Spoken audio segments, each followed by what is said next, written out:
All right, notes 26. We're going to start writing the equation of lines. Now, you got a few different equations you can work with. You've got something called point slope form, which is great if you have a point and a slope.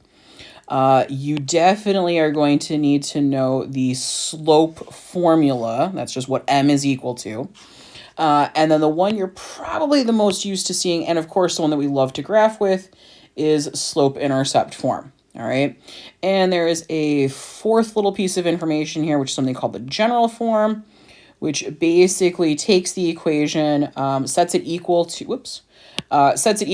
0. And the one thing to know about general form is a, b, and c. These two coefficients and that constant, none of those are fractions. All right, so let's talk about part A here. Write the equation line that passes through these 2 points. So we have this lovely point 5,9, and we have this fantastic point 2,3, and it says to put it in slope-intercept form. So slope-intercept form is y equals mx plus b. Now, I know that's what it says, and that's what we're going to do, but what I'm actually going to do is use slope. I got to find slope no matter what, and then I'm going to start with point slope form and convert this to slope-intercept form. All right, so let's start by finding slope. So you have ordered pairs, xy, xy.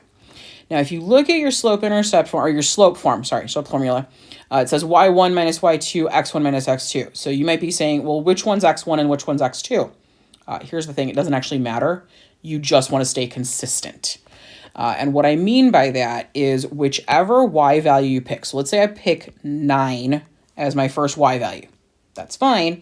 So this is going to be y1 minus y2. So 9 minus 3. And then you must pick your x value as 5 first. So just stay consistent. So the first 2 points here, the first 2 values here have to come from the same point. So 5 minus 2. So let's see what we got here. 9 minus 3 is 6. 5 minus 2 is 3. We have a slope, folks, of 2. All right, so now what I'm going to do is pick a point. It does not matter which one in the slightest, and I'm going to use point slope form here. So let's say I pick, all right, I'm going to use slope. Obviously, I need a slope. And I'm going to use the 0.23 just because they're smaller numbers. All right, I can do that. So point slope form says y minus y1. So you're going to grab your y value from here. I'll change colors so you can see it. So y minus 3 equals, now we're going to throw slope in there. We just figured out slope was what, 2, times x minus whatever your x value is. In that case, it's 2. So we grab the information from here. So here's my x and y to go in for x1, y1. Y and x that don't have the little subscripts, those are just every point that's possible in the line. That's the y and the x. Slope is what we figured out. So I want to rearrange this so that it's y is equal to mx plus b. So we're going to do y minus 3. I'm going to distribute that 2. So 2x minus 4. To get y by itself, I need to get rid of that minus 3. So I'm going to go ahead and add 3 to both sides. So y is equal to 2x minus 1. So this line in slope-intercept form, because that's what I asked you to put it into. Make sure I said that. Yep, slope-intercept form. This line passes through both of these points. If you wanted to double check, you're more than welcome to check it. So let's see, if I put 5 in for x, 2 times 5 makes 10, 10 minus 1. Oh, look, it's 9. If I put 2 in for x, 2 times 2 makes 4, 4 minus 1, it's the 3. Folks, I know this is my right equation, so I know part A is good. Part B, I'm asking you to do the exact same thing, put it in slope-intercept form.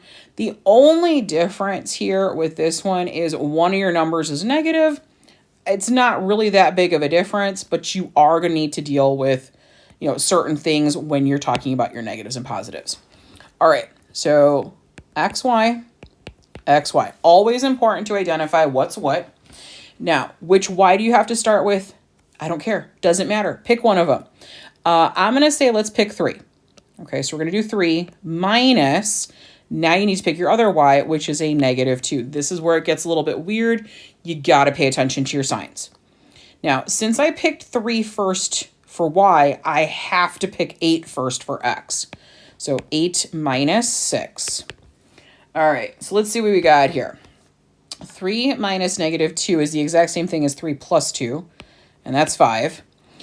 8 minus 6 makes 2. So this one doesn't divide that nicely. You're just going to have to deal with the fact that you have a fraction. All right, and it kind of just is what it is.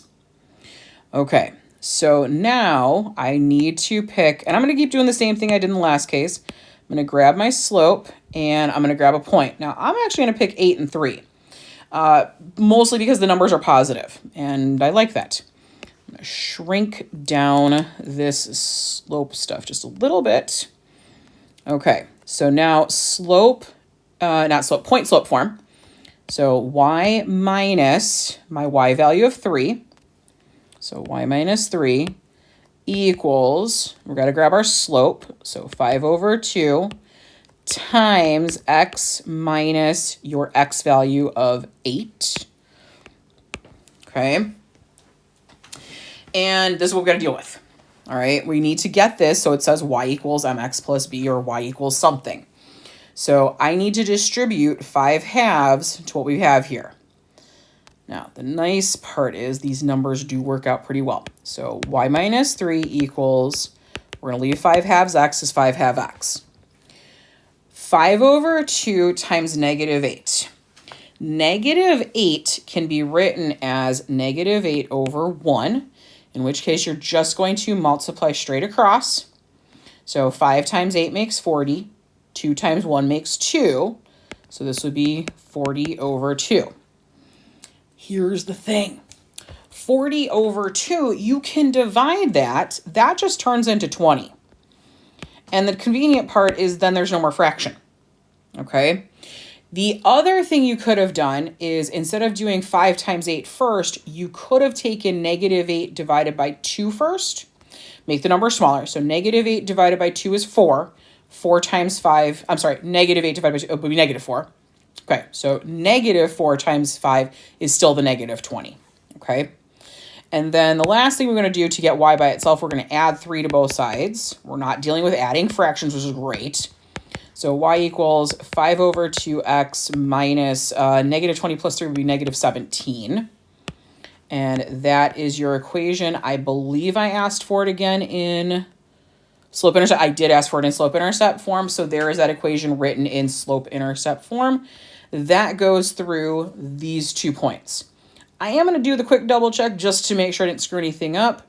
Let's see. If I put 8 in here, that's 20 minus 17 is absolutely 3.